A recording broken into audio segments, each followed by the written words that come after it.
Across deserts and rivers, beneath pyramids and temples, in forests and mountain villages, human beings have asked a quiet question. When the body rests for the final time, what remains? It is perhaps the oldest question our species has carried, older than writing, older than cities, older than the wheel. In the very earliest human burials, some dating back tens of thousands of years, the dead were laid to rest with food, with tools, with flowers pressed between cold hands. Why would anyone place flowers in a grave unless they believed, or at least hoped, that some part of the person buried there might still, in some way, need them? The question of the soul rises from that first gesture of hope, and it has never entirely stopped rising.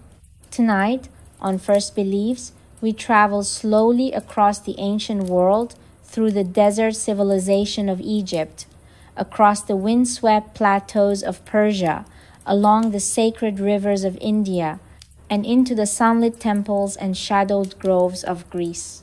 In each of these places, in each of these times, human beings looked at the mystery of consciousness, of personality, of the animating presence within a living person, and they tried to understand what it was, where it came from, where it went. If you enjoyed this episode, please don't forget to like the video and subscribe. It helps this channel more than you may think. Let us begin in the desert. The many souls of Egypt. There is something about the Egyptian desert that invites a particular quality of thought. The stillness of it, the vast silence between one heartbeat and the next, the way the light falls over the sand in long golden angles at the close of day, and the stars emerge at night with a clarity that feels almost unbearable in its brightness. The ancient Egyptians lived with this landscape for thousands of years, and perhaps it shaped the way they thought about permanence, about what endures and what dissolves. They built their temples and their tombs from stone precisely because stone lasts. The body was carefully preserved, wrapped, treated, sealed, because in ancient Egyptian belief, the body mattered even after death. It was not something to be discarded or transcended. It was something to be maintained. And this careful attention to the physical form was inseparable from how Egyptian thinkers and priests understood the nature of the soul. In ancient Egypt, believers understood the soul not as a single, unified thing, but as a complex and layered reality, a gathering of several distinct aspects, each with its own nature and purpose. The most widely discussed of these are the Ka and the Ba, though Egyptian understanding included other elements as well, each contributing to a portrait of personhood that was, in its own way, remarkably nuanced. The Ka is perhaps best understood as the vital life force, the animating energy that distinguished a living person from an inanimate object. Ancient Egyptian art often depicted the Ka as a kind of double of the person, identical in appearance, standing slightly apart. When a person was born, the Ka was understood to come into being alongside them. When a person died, the Ka did not immediately disappear. It remained, in some sense, attached to the body and to the tomb. This is why tomb offerings mattered so deeply. Food, drink, and objects left in the tomb were understood to sustain the Ka in its continued existence. The Ka needed nourishment just as the living body had needed nourishment. Death did not end that need. It simply changed the form in which the need was met.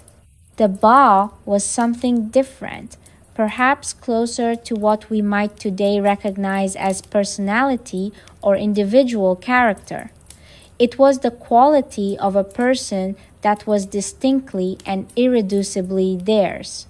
Ancient Egyptian art depicted the Ba as a bird with a human head, and this image carries something of the concept within it. The Ba was understood to be mobile, capable of movement, able to leave the tomb during the day and return at night. It could travel between the world of the living and the realm of the dead. It was the part of a person that maintained continuity of identity across the threshold of death. These two aspects, the Ka and the Ba, were understood to need each other.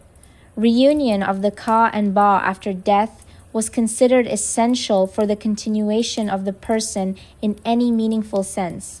And this reunion was not guaranteed. It required proper burial, proper preservation of the body, proper ritual.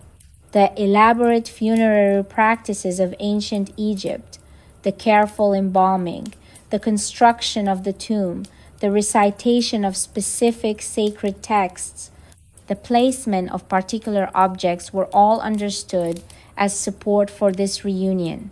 They were acts of care extended across the boundary of death, ensuring that the complex being that had been a living person could continue to exist in coherent form. There was also, in Egyptian belief, a concept known as the Akh, sometimes translated as the effective spirit or the transfigured self. The Akh was what a person might become if their afterlife journey was successful, a luminous, transformed state of being in which the aspects of the soul had been fully reunited and the person had passed through the trials of the underworld to take their place among the enduring dead. The Akh was sometimes associated with the light of the stars, those fixed, brilliant presences in the desert sky that ancient Egyptians understood as the glorified dead watching over the living world with unchanging light. And then there was the weighing of the heart. In the great hall of judgment described in ancient Egyptian sacred texts, particularly in the collection of writings that scholars have come to call the Book of the Dead, the heart of the deceased was brought before a divine court and weighed against a single feather. The feather belonged to the goddess Mat, whose name encompassed concepts of truth, justice, and cosmic order.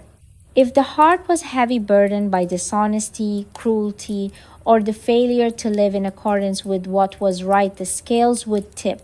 If the heart was light, if the person had lived with honesty and care and genuine kindness, the scales balanced.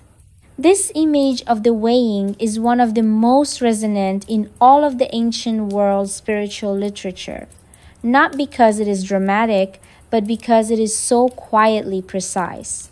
The question it asks is simply this: what kind of life did you actually live? Not what did you possess, or what did others think of you, or how impressive was your tomb, but what was in your heart in the private moments when no one was watching.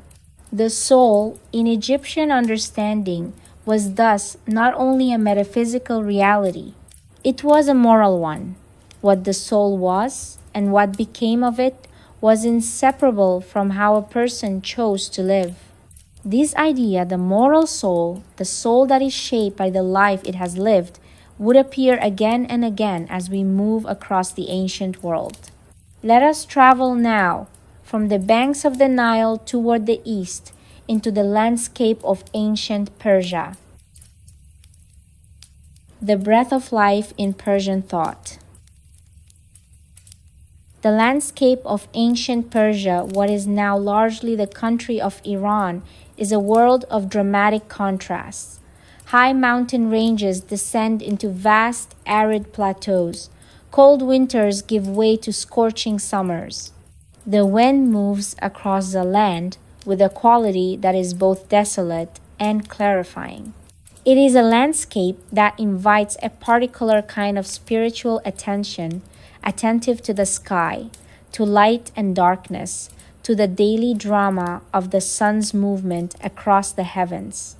From this landscape emerged one of the ancient world's most distinctive religious traditions, one whose influence has been far wider and more lasting than its relatively modest modern profile might suggest. This tradition is known as Zoroastrianism, and its founder, or perhaps more accurately, its great reformer and prophet, was a figure known in the ancient Persian language as Zarathustra, and in the Greek form of the name that Western scholarship has often used, Zoroaster. The dating of Zarathustra's life is a matter of considerable scholarly uncertainty. Some ancient Greek accounts placed him as far back as 6,000 years before Plato, which most modern historians consider unlikely. Other estimates place him somewhere between 1,500 and 600 years before the Common Era. What is clear is that the tradition he shaped is very old, and that its core ideas about the soul, about moral life, and about the nature of existence exercised a deep influence on the religious world of the ancient Middle East, including in ways that historians continue to trace with care on later Abrahamic traditions. In Persian Zoroastrian thought, it was believed that the human being was composed of several elements, of which the soul was central and essential. The concept most directly corresponding to what we might call the soul was called the urvan, the individual spirit that carried the essence of a particular person and continued after death. But the Persian understanding also included a concept called the fravashi, something like a guardian spirit or higher self that existed before birth, accompanied a person through life, and returned to the divine realm after death. The fravashi was not simply personal. It was understood as a kind of divine spark, a portion of the sacred that had entered into the world through the individual human being. This sense of the soul as something that carried within it a quality of the divine that was, in some sense, a fragment of sacred light living temporarily within a physical form is one of the most distinctive and enduring features of Zoroastrian spiritual thought. It gave to the individual life an enormous weight of significance, because if the soul carried a portion of the divine, then the choices made in a human life were not small or inconsequential. They were part of the great cosmic struggle between light and darkness, truth and deception that Zoroastrian cosmology placed at the center of existence. The tradition held that the universe was understood as a field of moral contest. The principle of good, of truth, and light associated with the divine force known as Ahura Mazda, whose name means something like wise lord, was in ongoing tension with the principle of destruction and deception. And the human being, equipped with consciousness and free will, was not a passive observer of this contest. Each person participated in it through every choice they made. To speak truthfully, to act with justice and generosity, to tend to the world with care, these were not simply personal virtues. They were contributions to the larger movement of light against darkness. After death, Persian tradition held, the soul faced a reckoning. 3 days after death, the soul was understood to come to a bridge called the Chinvad Bridge that connected the world of the living to the realm beyond. On this bridge, the soul's life was weighed and assessed. For those who had lived in truth and righteousness, the bridge was described as wide and easy to cross, and on the other side waited a state of light and peace. For those whose lives had been marked by deception and wrongdoing, the bridge narrowed to something impassable, and the soul descended into darkness. What is notable in this portrait is the absolute centrality of moral life to the fate of the soul. Not ritual, not social position, not the circumstances of birth, but the quality of the choices made day by day in the ordinary movements of a human life. The soul, in Persian Zoroastrian understanding, was fundamentally a moral being, and its ultimate condition was inseparable from the truth or falseness with which it had moved through the world. We carry this idea with us now. like light carried across a darkening plain as we travel further east across mountains and desert toward the wide and sacred rivers of ancient India. The self that cannot be burned.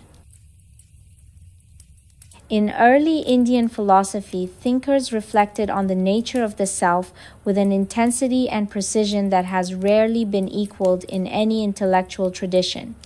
The questions they asked were not merely theological.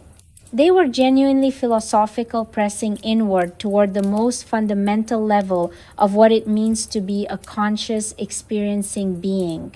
The word that early Indian thought used to point toward the innermost self, the core of what a person is, beneath personality, beneath memory, beneath the particular history of this particular life, was Atman. The word carries meanings of breath, of self, of the animating core of being, and the understanding of what Atman was and how it related to the larger reality of the universe became one of the most elaborated and subtle discussions in the history of human thought. In the ancient texts called the Upanishads, philosophical dialogues and reflections composed roughly between 800 and 200 years before the Common Era early thinkers reflected that the Atman was not simply one soul among others, one individual self existing separately from all other individual selves. The Upanishadic insight, arrived at through long contemplation and refined through careful dialogue, was that the innermost self of any individual being was, at its deepest root, not separate from the ground of being itself. The ultimate reality of the universe called Brahman in these texts, a word pointing toward the absolute ground or foundation of all existence, was understood to be the same as the innermost self of each individual being. This is one of the most remarkable philosophical propositions of the ancient world. It suggests that the separation we ordinarily feel between ourselves and everything else, the experience of being this particular bounded, isolated self, is not the final truth. It is, these thinkers reflected, more like a kind of appearance, real at a certain level of experience, but not ultimate. The soul in this understanding was not a small, separate thing that needed to find its way to something larger. It was already, at its deepest level, that larger thing, and the spiritual life was a process of recognizing what had always been true. But alongside this grand philosophical vision, early Indian thought also carried a detailed understanding of what happens to individual consciousness across the span of many lifetimes. The concept of samsara, the cycle of birth, death, and rebirth, and the related concept of karma, the way in which actions and intentions shape future conditions, gave individual souls a very long story indeed. Not a single life, but a vast movement across countless lives, each shaped by what came before, each offering the opportunity for greater understanding. In this understanding, the individual soul moves through different forms of embodiment over the course of its long journey, not always in human form, but always, these thinkers reflected, moving in response to the accumulated weight of what it had done and what it had understood. The goal of this long journey was not simply a better next life. It was liberation moksha, the recognition of the soul's true nature as identical with the ground of all being, and the consequent release from the cycle of return. Death, in this philosophical framework, was not an ending. It was a transition, a shedding of one particular form, while the deeper stream of consciousness and karmic tendency flowed forward into new conditions. The self that died was a particular configuration. The self that continued was something both more individual and more universal, the long current of awareness moving through time, carrying the consequences of countless choices, seeking its own deepest nature. This portrait of the soul as a traveler across time, ancient, continuous, shaped by an enormous history of experience and choice, gave to human life a very particular quality of meaning. Every moment mattered. Every choice, however small, added to or subtracted from the long project of the soul's journey toward understanding. And the understanding being sought was not information about the universe. It was direct recognition of what the soul most fundamentally was. We carry the stillness of these riverside reflections with us now as we travel westward across vast distances of geography and time into the different light of the ancient Mediterranean world. The Psyche and the Greek world. The world of ancient Greece was, in many ways, a world of extraordinary contrast. Brilliant light and deep shadow, the beauty of the Aegean Sea and the terror of its storms, the glory of the body celebrated in art and athletics, and the darkness of the underworld that awaited every body at its end. The Greek imagination held all of these things together, not always comfortably, and the tension between them gave Greek thought about the soul a particular quality, urgent, questioning, not entirely settled. The ancient Greek word for soul was psyche. In its earliest uses, in the great epic poems attributed to the poet Homer, psyche referred primarily to the breath of life, the animating presence that left the body at death. In Homer's vision of existence, the psyche after death descended to the underworld, a gray, shadowy realm beneath the earth called Hades, named for the god who ruled it. There, the shades of the dead existed in a diminished, insubstantial form, not fully alive, not fully gone, but persisting in a kind of twilight. This early Homeric vision of the afterlife is, by the standards of what we have encountered in Egypt or India, relatively austere. The dead in Homer's underworld are shadows. They are pale replicas of what they had been in life. When the hero Odysseus descends to the underworld in the Odyssey, one of the most memorable journeys in all of ancient literature, he encounters the shade of his great friend and former comrade Achilles, and Achilles tells him plainly that he would rather be the lowest and most insignificant person alive than be king of all the dead. Life, for Homer's heroes, was the thing of value. What came after was its diminishment. And yet, even within this relatively stark vision, something of the individual persisted. The psyche was recognizably the person. It carried memory, feeling, the particular character that had shaped a living human being.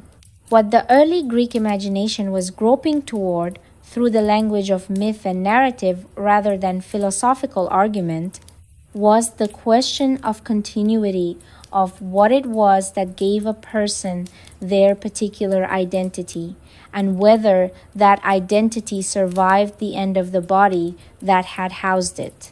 As the centuries passed, other currents entered Greek religious thought. Mystery traditions, spiritual communities organized around secret initiatory rites developed across the Greek world, and many of these traditions offered their practitioners a different vision of the afterlife and a different understanding of the soul. The Eleusinian mysteries, celebrated for centuries near Athens, were among the most widely known of these traditions. Though the specific contents of the mysteries were closely guarded and are still not fully known, ancient sources suggest that the experience of initiation offered participants a transformed relationship with death, a sense that the soul was something more than the Homeric shade, and that what awaited after death might be something richer than the gray fields of Hades. Orphic traditions, a loose collection of beliefs and practices associated with the legendary figure of Orpheus, the singer whose music was said to move stones and tame wild animals, offered perhaps the most developed early Greek vision of the soul's nature and journey. In Orphic understanding, the soul was believed to be divine in origin, a fragment of the sacred that had fallen into the world of matter and was now moving through a series of incarnations, gradually working toward purification and eventual return to its divine source. This vision of the soul as divine in origin, temporarily embodied in material form and moving through multiple lives toward liberation, is strikingly similar to ideas we have already encountered along the rivers of India.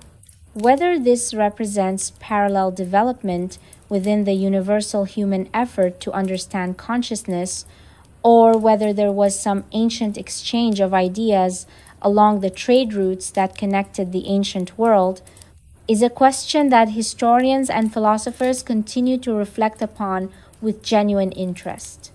What is clear is that by the time Greek philosophical thought began to emerge in the great cities of the Aegean coast and later in Athens, there was already a rich and complex body of religious and spiritual reflection about the soul available to the thinkers who would take it further. The philosophers did not begin from nothing. They inherited a world saturated with questions about what the soul was, where it came from, and what became of it. And they brought to those questions a new and rigorous tool, sustained logical inquiry. The turn toward philosophy did not abandon the soul as a subject. If anything, it deepened the inquiry. Thinkers began to ask not just what mythology suggested about the soul, but what careful examination of experience and reason might reveal. What was the soul precisely? Was it different in kind from the body, or was it simply a particular arrangement of the same material that made up the physical world? Was it immortal by nature, or did it depend on particular conditions? Could it be understood? Could it be cultivated? These questions would preoccupy some of the greatest minds of the ancient world for many centuries to come. They would eventually produce philosophical accounts of the soul of extraordinary depth and sophistication. But that further story belongs to another evening. For now, let us simply note that in the Greek world, as in every world we have visited tonight, the same fundamental gesture was being made. The gesture of turning inward, of directing attention toward the mysterious presence within a living person that thinks, feels, perceives, and wonders, and asking, with whatever tools were available, what it was. The question that crosses all borders. We have traveled a great distance tonight, from the silent desert of Egypt to the wind-swept plateaus of Persia, from the sacred river banks of ancient India to the sunlit temples and shaded groves of the Greek world. And in each of these places, in each of these traditions, we have found the same gesture, the same essential orientation, the human being turning inward, turning toward the mystery of its own consciousness, and asking what is here. The answers, as we have seen, were not the same. They differed in ways that are genuinely significant and genuinely interesting. In ancient Egypt, believers understood the soul as multiple, a gathering of distinct aspects, each playing its own role in the complex drama of life and death. The Ka sustained existence with vital energy. The Ba carried the irreducible particularity of a person, the specific quality that made them themselves. And the heart, weighed at last against the feather of truth, revealed the moral weight of a life lived. The soul, in Egyptian understanding, was both personal and cosmic, rooted in the intimate details of an individual life and answerable to the order of the universe.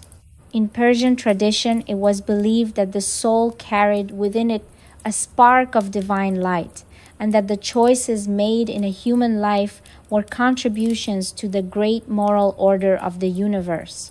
The soul was not simply a private matter, it was a participant in the largest possible story, the story of light and darkness, truth and deception, playing out across all of existence. And after death, the soul walked a bridge that widened or narrowed in direct response to how it had lived.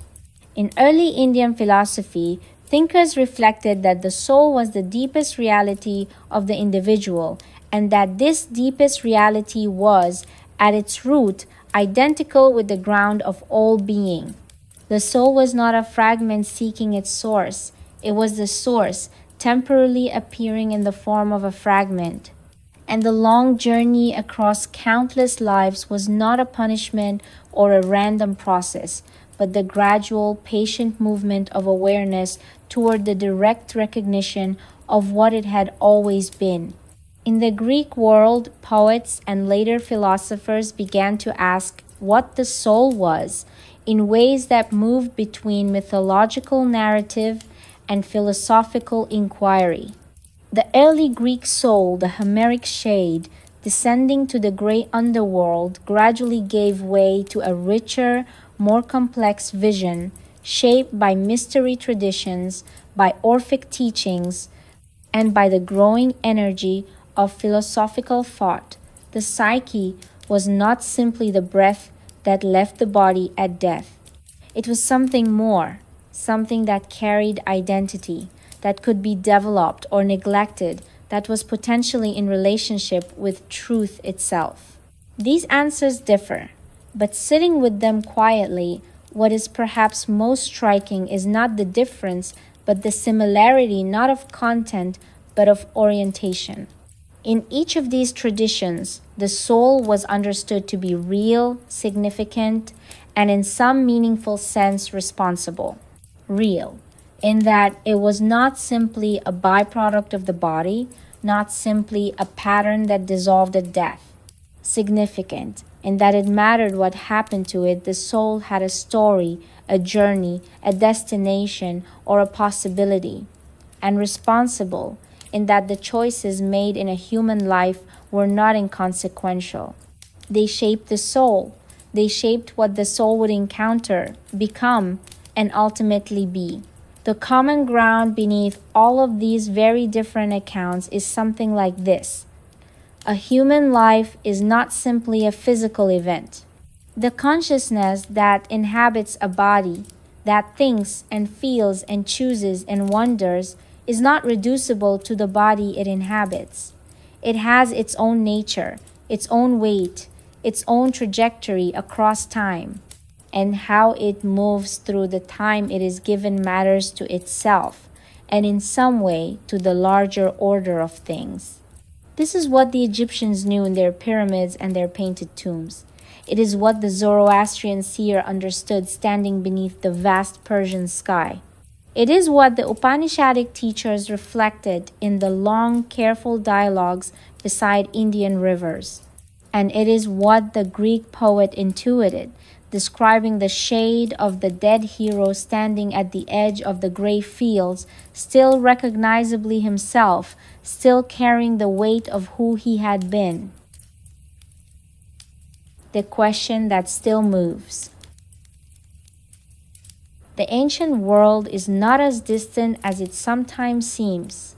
The people who built the temples and wrote the sacred texts and sat beside the fires in careful contemplation were not a different kind of being from the people alive today. They were curious and frightened and hopeful. They loved their children and mourned their dead. They looked up at the same stars and in the depth of the same darkness asked the same questions. What is this presence within me that is aware? Where did it come from? Where does it go? These questions have not been retired. They move quietly through the modern world, appearing in the conversations people have when someone they love has died. They appear in the long, sleepless hours of serious illness, when the distinction between body and whatever else a person might be becomes suddenly, urgently real. They appear in the moments of great beauty or great stillness, when ordinary consciousness seems to thin slightly, and something else, something quieter and more spacious, becomes briefly perceptible. The ancient answers we have visited tonight are not simply historical curiosities. They are records of human beings taking this question seriously, bringing to it everything they had, every tool of imagination and reason and experience, and doing their best to see clearly. They did not all see the same thing, and perhaps that is part of the answer, or part of what makes the question worth continuing to carry. The soul, if it is anything, may be something that cannot be captured in a single image or a single account. It may be something that reveals different aspects of itself to different eyes, in different lights, in different landscapes. The Egyptian who sat in the firelight of the tomb and whispered the name of the departed, so that the Ba might hear and return, she was asking the question. The Persian sage who taught that each soul carried a fragment of divine light and that every honest word added to the light of the world, he was asking the question. The Indian teacher who sat by the river and reflected that the self one is seeking is the self that is seeking, he was asking the question. And the Greek poet who described the shade of the hero standing in the underworld, still himself, still carrying the memory of sunlight and the sea, he was asking the question too. The question itself is perhaps the most consistent thing our species has ever done. Across every culture, every age, every landscape, human beings have looked inward at the mystery of their own awareness and found it irreducible, ungraspable, and somehow essential. The desert is still tonight. The river still moves. The stars the ancient Egyptians understood as the glorified dead are still visible, fixed and brilliant, above the sand. Somewhere, in a language that might not have existed when these temples were built, someone is lying quietly in the dark and asking, with whatever words they have, the oldest question of all. What is here and what remains? This has been First Beliefs. Thank you for traveling quietly with us tonight across the ancient world. Until next time, may your questions be patient and your wondering gentle.